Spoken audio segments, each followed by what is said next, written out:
What's going on, guys? Matt with MotoWorks here, and the service begins on the Kawasaki H2 SX today.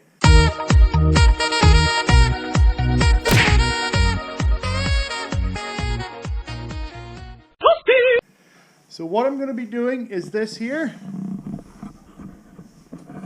So this is, if you know, you know, I work for this company here, Cycle Hunters. It's Haldeman Auto is the parent company. Cycle Hunters is our YouTube, Facebook page, Instagram, everything else. So we go under the name of Cycle Hunters. You can find us by that or Haldeman Auto. I'll attach a link in the description below.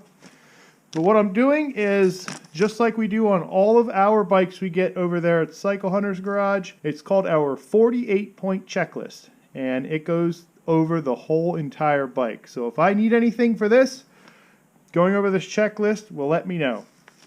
So you see I'm all suited up. That means I am going to go take this bike for a ride. I like to get it warmed up, and I also like to get a feel for the bike to see if it does anything weird or that maybe there's something that I need to address. So I'm listening for any strange noises, something that doesn't feel right. You know, I get a feel for how the clutch engages, how the transmission shifts. Keep an eye on the temperature gauge, make sure it's not overheating. But before I get into any of that, the first thing I do on the bike is I make sure the bike's actually ready. So I'm going to check various things. I'm going to check the oil, I'm going to check the tire pressure, I'm going to check the tire's condition, I'm going to make sure there's coolant in the bike, and then I'm going to do a light check and make sure all my lights work before I actually set off. You get a lot of information by decals that are on the motorcycle. Tell you chain information, how much chain slack you're supposed to have. Sometimes they have service information here telling you valve check intervals, valve lash settings, you know, important information there, spark plugs, stuff like that. But we're concerned about this here. That's our tire information. So usually it's going to be in two places. Either going to be on a sticker somewhere near the rear of the bike, or it's going to be up here near this sticker where the frame is, which has the VIN number as well as what tire is supposed to be on it and what tire pressure is supposed to be in the bike. Alright, so on this bike it looks like our pressures are supposed to be 42 in the front and 42 in the back. Another thing that you're going to get from this sticker on the back here, and as well as the one on the front, is what the tire size is supposed to be. So the front tire is supposed to be a 120/70/17, and the rear tire is supposed to be a 190/55/17. So now I'm going to check both the tire pressure as well as the tire size. You always want to make sure that you carry around a tire gauge. Sometimes, you know, these stick gauges are all you need. You can also use something like this here. But you always want to make sure you have a tire gauge that reads at least, you know, 50-60 psi, because most bikes take about, you know, between 20 and 50 psi of pressure, somewhere in between there. So you want to make sure you have a gauge that can at least read that high. And check tire pressure is as simple as putting your stick gauge on your Schrader valve here, depressing it. This one here is a little low, so we're at 36 psi, and we need to be at 42. Now's a good time when you're in here to look at the actual Schrader valve itself. Some of these are rubber. Sometimes you'll get lucky, like in my case. This one's actually a metal valve stem.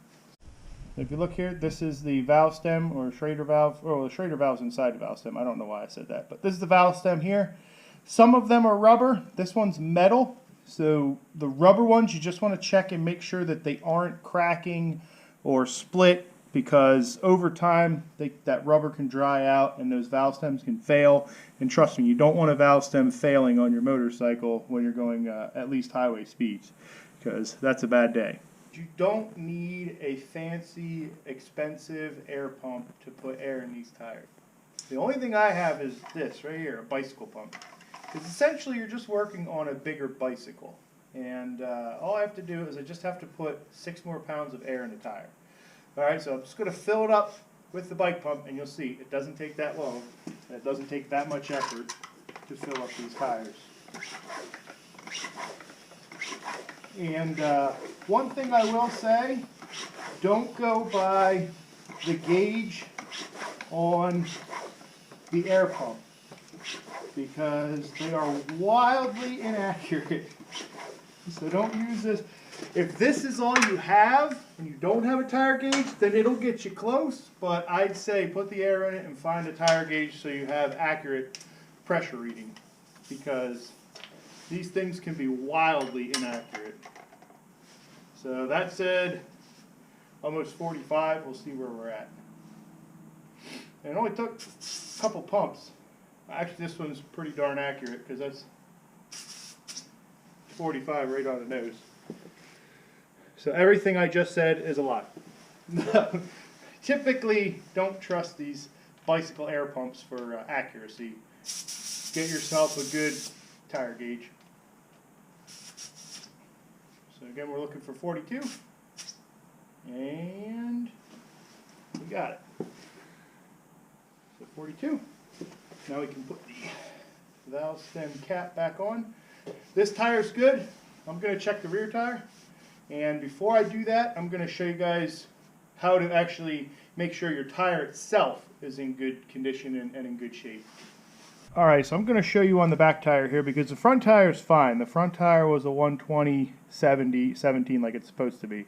The back tire, however, they don't have the correct size back tire on here. I don't think it's going to affect anything, but sometimes it does have an effect on things, so it's always good to check this stuff. And I did check this when I bought the bike. I already knew about it, and I wasn't too concerned about it not being the correct size. But if you look here, this tire is supposed to be a 190/55/17. This one is a 200/55/17. So it is a slightly wider and a slightly taller tire on the back here, which is probably why this thing stands up so high when you're off the center stand.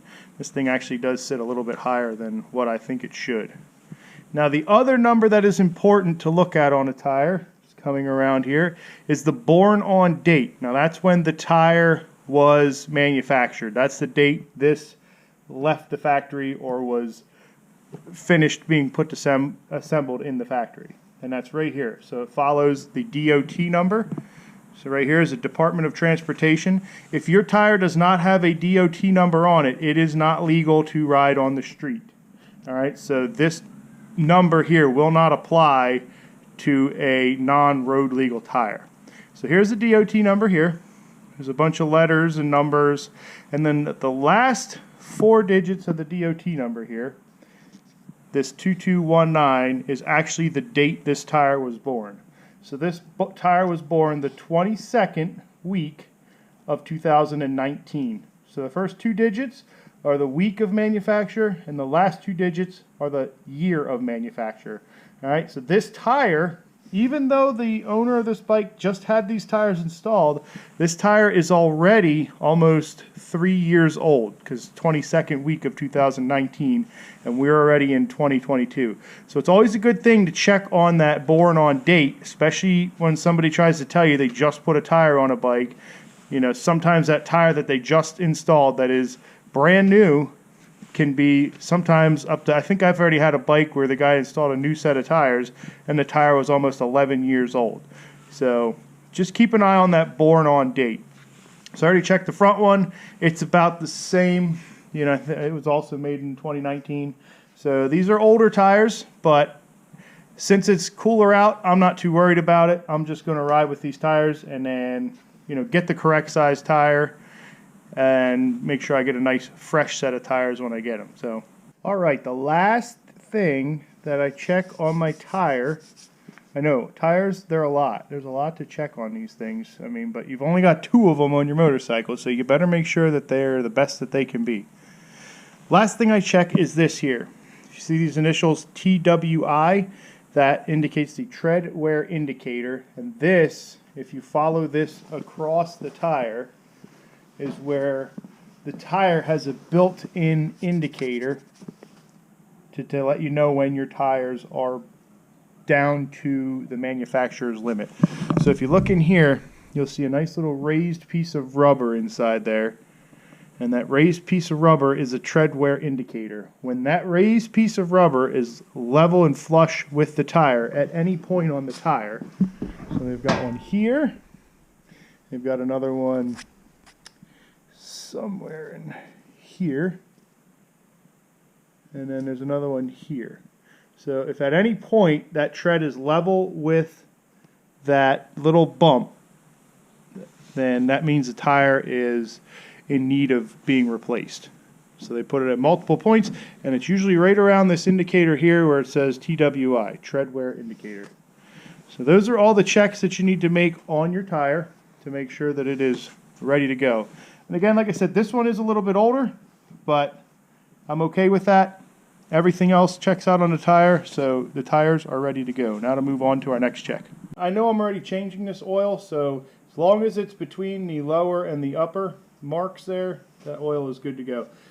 You want to make sure that the bike is upright, or just make sure that you're following the manufacturer's recommendations on how to check the oil. Everybody's a little bit different. Most of your sport bikes, if you just hold the bike upright, this thing's nice because it's got a center stand.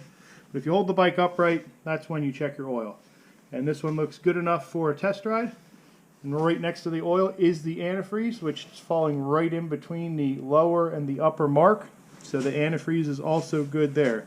Now this is not an indication of how much antifreeze is in the in the actual radiator, but because there's fluid in here, it is enough of an indication to say that everything is functioning properly.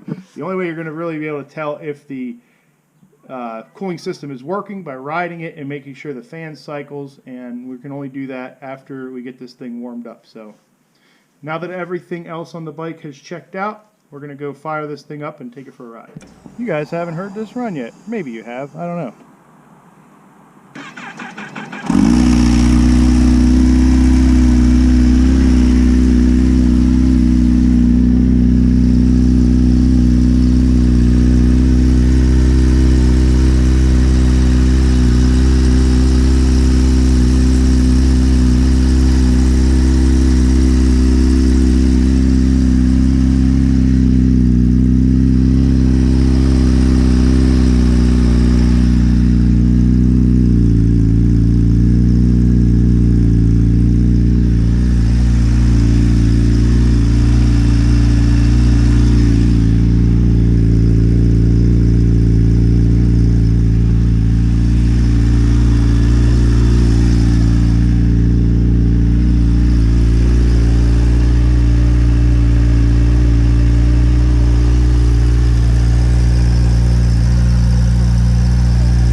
Let the bike warm up just a little bit, and just going to go for a ride around the block. Nothing fancy. At least I just got to make sure that the gears work and the engine doesn't make any weird sounds, clutch doesn't feel terrible, that the handling is okay. So that's what we're going to do now. Make sure that everything's working.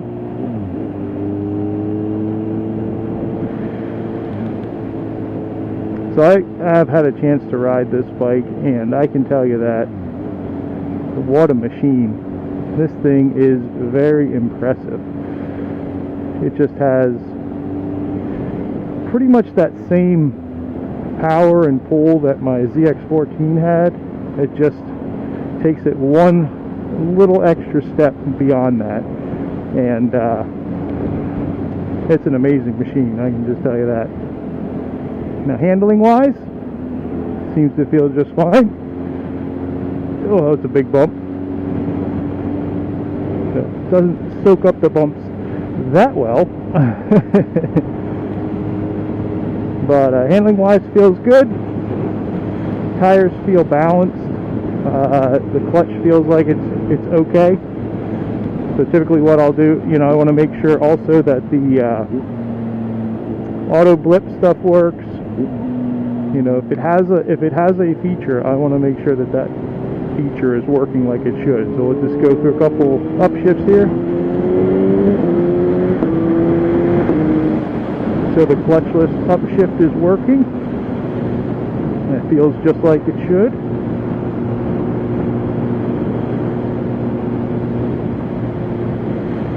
And like I said, the brakes here, I can test them out. Brakes feel good. Nothing crazy there. I don't feel any warping with the brakes. So those feel good.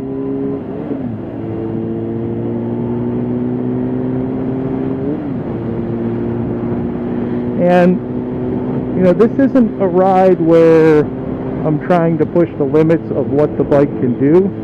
This is more of a ride to just make sure that everything is functioning and nothing needs attention, because I still haven't really looked the bike over, so I don't want to get too crazy on a test ride. In the event that something is wrong with it, you know, the worst place to find is when you're going super fast down the road. So all I'm doing is just making sure that everything that's supposed to be there is there, and that it's functioning as it should. And so far everything is checking out just fine.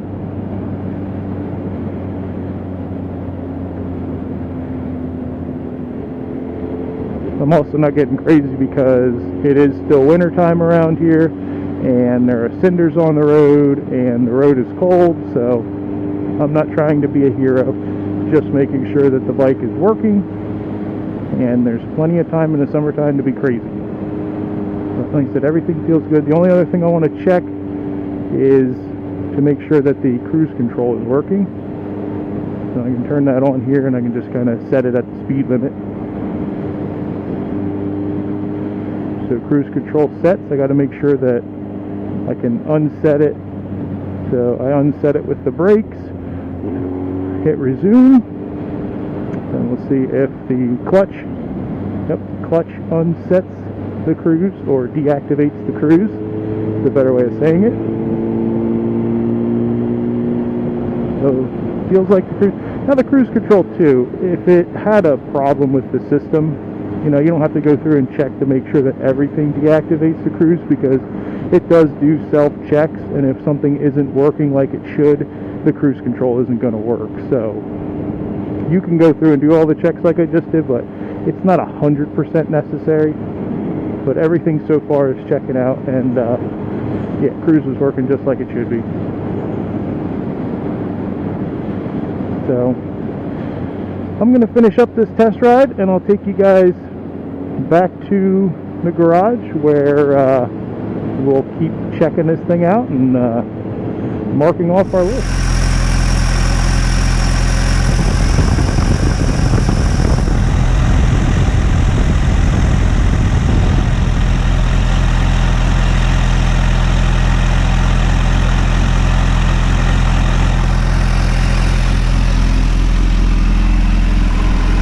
Alright, back from the test ride, and I like to drain the oil when it's warm. Now, it's actually been a day has passed since I test rode the bike. I had some stuff after I got off the bike, but oil drained overnight. These bikes here, you want to be careful. They hold quite a bit of oil. It's not your typical 1000 cc oil change. They hold, you know, 4.5 quarts of oil from what the source I had said. Let that drain, got the oil filter off, and I use high flow filters for an oil filter. I've had great success with them.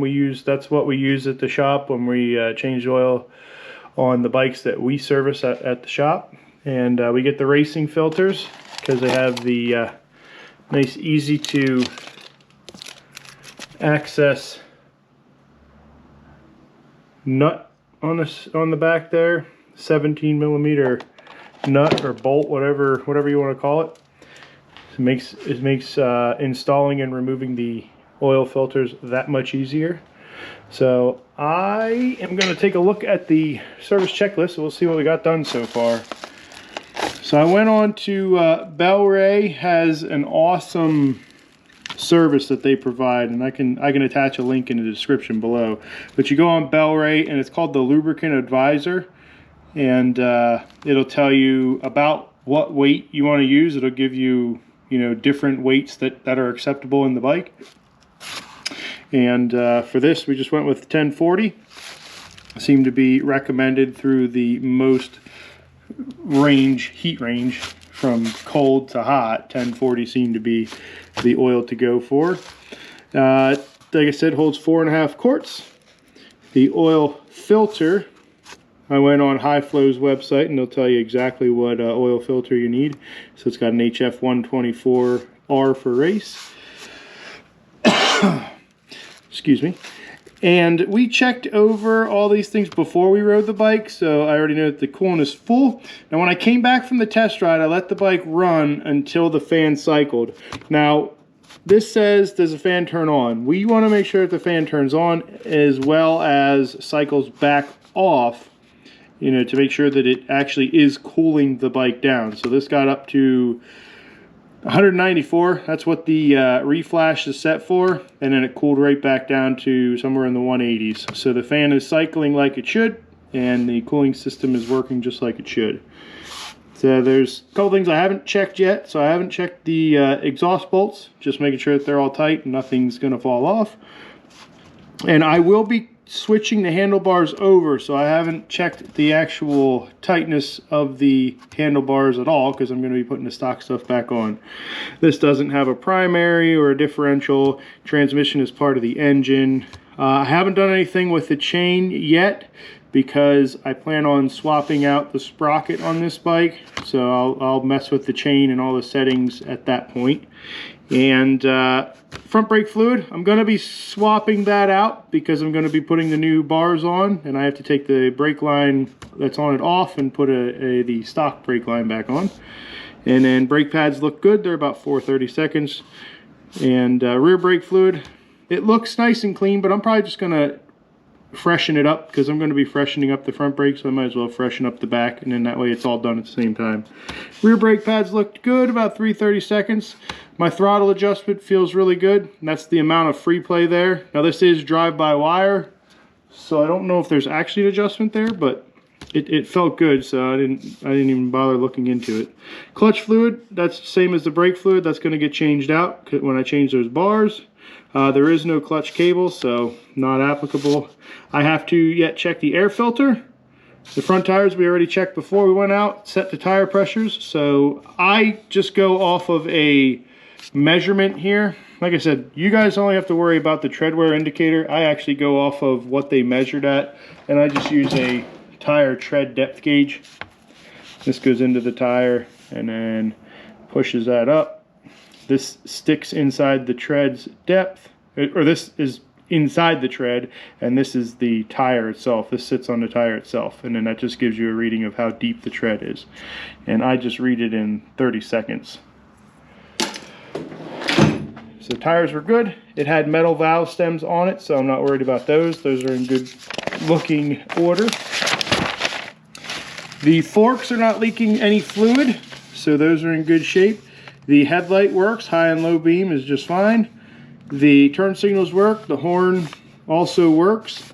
The front brake light switch is inoperable. Now I already have one on order. That's something I noticed when I bought the bike. So I already knew that the front brake light switch needed replaced. So that's gonna, whenever that gets here, I'll throw that on. The battery tender, I just have that it wasn't added by me, but there is one on the bike. So I did not add one, and to me that means that there's already one there. The battery, I charged it up. It had a green light, meaning it was fully charged. Now, I didn't test the battery yet, but I am going to be swapping this battery out with a lighter lithium battery. So I'm not too worried about how it tests because I have a nice brand new battery that I'm going to be putting in it. I'll leave that blank till I actually install the battery. And then once I do that, I'll check the actual voltage of the charging system, make sure that that's working. It says it's working on the bike, but I always like to double check and make sure that it's actually working at the battery. And then the gas tank, I'll fill that up when I'm done. It's nice and empty right now because I'm going to have to remove it for a couple of upgrades. And we're probably not going to run stabilizer because we're really close to the riding season. So I'm just going to fill it up with fresh fuel and I'll probably be riding it from here on out. So I test rode it, it was good. Starts, runs, sounds good, yep. It shifts just like it should.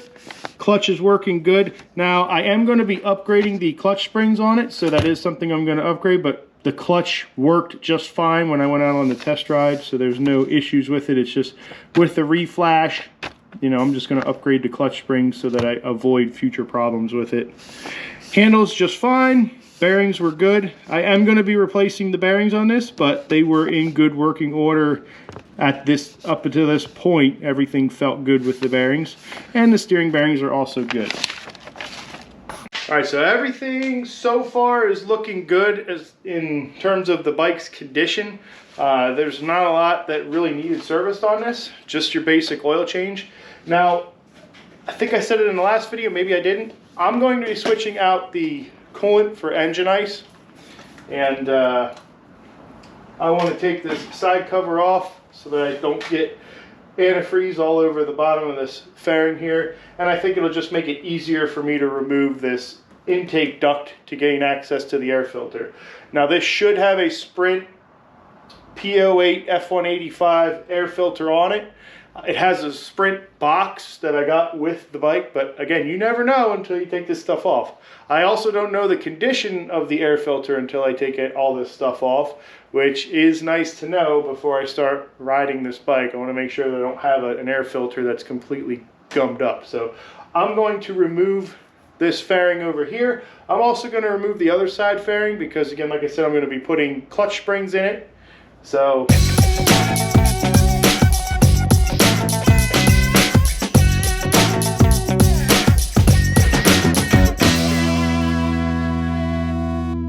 oh, there she is right there, the little noisemaker herself. Supercharger looks really good. Air filter's doing its job, keeping all the debris off of it. So it does indeed, now it's dirty again. So it does indeed have the Sprint P08 filter in it, P08 F185. Oh, look at that thing, nice and see-through. So I'm going to show you why I like Sprint air filters. The Sprint filters are pretty much designed for racetrack applications. They use these, from what I've been looking at, they use these in World Superbike, MotoGP, everything. And you know, one of the things is you want it to be quick and easy to service, especially when you're out on a racetrack. So no washing required. It's a synthetic material, so it's strong, it's a consistent material, so just because you can see through it doesn't mean that it doesn't block out stuff like dirt and bugs and everything else. The other nice part about it being a synthetic material is I don't have to worry about destroying it, and I can just take compressed air, go the opposite way and blow out all the debris, and then she's ready to go again.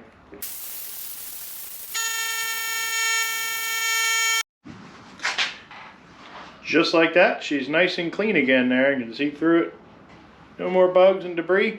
This thing sucks up quite a bit, as you can imagine. That thing's drawing quite a bit of air. So Sprint filter is doing its job. Again, like I said, everything looks nice and clean on the supercharger side of things. And I took some air and I blew out this intake tube in case there's any dust or debris or any crap in there. So everything should be nice and clean between here and there. So I'm just going to pop this back in. I'm going to leave this side off for now, pop over onto the other side.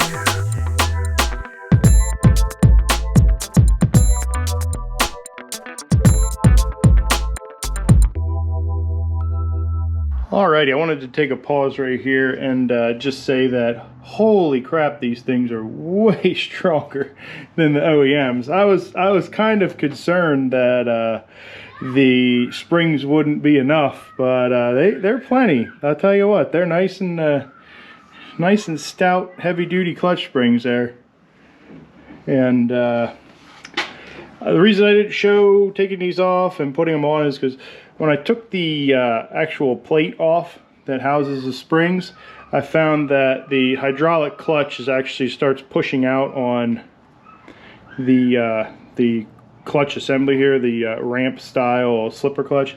Started to back out here, and I just wanted to keep pressure on that while I was installing the new springs. And yeah, trust me, when you do this, if you do this job, these springs are extremely high pressure in terms of just trying to get the bolt started. So just take your time doing this.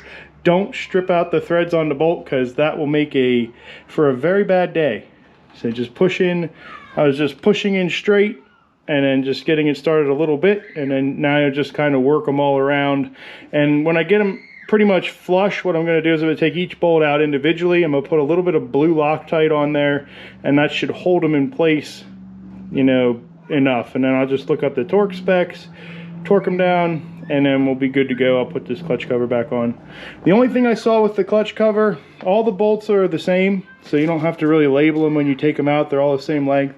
The only bolt that is different is this little black bolt here, and I don't know if it's picking it up on camera, but there's a little bit of thread sealer on here. And the reason this bolt is different is because this bolt actually goes into an open hole. It's not a blind, it doesn't look like it's a blind hole like the rest of them, where they just kind of go into the engine. This one actually goes in, and oil could potentially come out. So just make sure that you label this one somehow. I just temporarily threaded it back in. I'm going to put some thread sealer on the actual threads, and that'll keep that bolt from leaking oil. So there is one different bolt, and the only reason it's different is because if you don't seal it up, it could potentially leak oil. So I'm going to keep plugging away on the clutch spring assembly here, and then we'll button her back up. So many chains inside here. You got a timing chain, oil pump chain, and you got your supercharger chain. There's like just tons of chains in this engine. It's not a wonder it has a little bit of a rattle to it, because all those chains have tensioners on them, and yeah, they take a minute to pump up. So yeah, there's a lot of chains inside this engine. Alright guys, it looks like there's going to be a part 2 to this video, because I've got quite a bit of film time on the camera doing the work so far, so I think that's going to be good for this video here. So part 1 was getting the clutch springs installed, starting the service. I mean, we're pretty much done with the service checklist. At this point, I've done everything service-wise. You know, anything I'm doing beyond this is kind of above and beyond the service. The only thing that I have yet to do on the service is actually test the battery that's in this. But like I said, I have a new battery for it. So regardless of what the test shows, I am putting a new battery in this. But that's going to do it for this video. In the next upload, we're going to be installing the, I got it right here, the Brock's pair valve block off plates. Because this has been reflashed, we're going to be installing those block off plates. We're also going to be installing ceramic wheel bearings, both in the front and the rear bearing assembly back here. Putting the handlebars back to stock. We're also going to be installing the stock tail section. I don't like this aftermarket tail section that's on here, so I do have the stock tail section in the box here. We're going to be installing that as well. And hopefully I can get all that stuff done in the next upload. But yeah, we're going to call it quits for this video here. I'm going to keep plugging away on this. The next thing I'm going to do is I'm going to drain the coolant out of this, so that way we can get it ready for the engine ice. But yeah, we're going to leave it off here, guys. Thank you so much for checking out the video. If you liked the video, as always, give it a thumbs up. Drop any comments below you'd like. Thank you guys for subscribing to the channel. Every time you view a video, it helps the channel grow. So, you know, and anytime you subscribe also helps the channel grow. So I appreciate those of you that have subscribed. If you haven't subscribed, consider subscribing. But until next video, I'm Matt. This is Motorworks.